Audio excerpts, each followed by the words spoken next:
எந்த நடிகராவது இப்ப ரஜினி வர இடத்துல கமல் வருவாரு, 2 பேரும் ஒவ்வொருத்தர் மேல கையை போட்டுக்குவாங்க. அவர் புகழ்ந்து பேசுவார், இவங்க புகழ்ந்து பேசுவாங்க.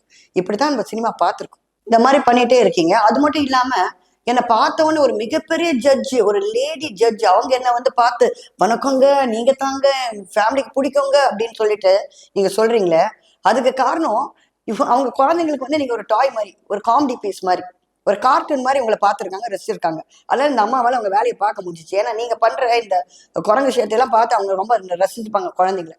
அதனாலதான் அவங்க சொல்லியிருப்பாங்க. ஓகேங்களா? பட் இது எல்லாத்த விட நான் ஒருத்தர் ரொம்ப ரொம்ப பாராட்டணுங்க. ஒரு பிரஸ் ரிப்போர்ட்டர் கமலா தியேட்டர் வாசல்ல நிக்க வச்சு உங்களை கேள்வி கேட்டார்ல, கரெக்டான ஆள். அவர் கேட்ட கேள்வி கரெக்டான கேள்வி. ஏன்னா பத்திரிகைக்காரர்கள் தான் சினிமா நடிகர்கள் வாழ வைக்கிறது. வர்றவங்க எப்படி நல்லவங்களா கெட்டவங்களா, ஒவ்வொருத்தர் என்ன மாதிரி நிலைமையில வந்து என்ன மாதிரி நிலைமைக்கு உயர்ந்திருக்காங்க, உயர்ந்த நிலைமை எப்படி தாழ்ந்திருக்காங்க, எல்லாத்தையும் பாக்குற ஒரு பிரஸ் ரிப்போர்ட்டர், நானும் தெரிஞ்சவர் ஒரு பிரஸ் ரிப்போர்ட்டர்ன்றவர். அந்த மாதிரி ஒருத்தர் உங்களை கேள்வி கேட்டாரு, அது கரெக்டுங்க.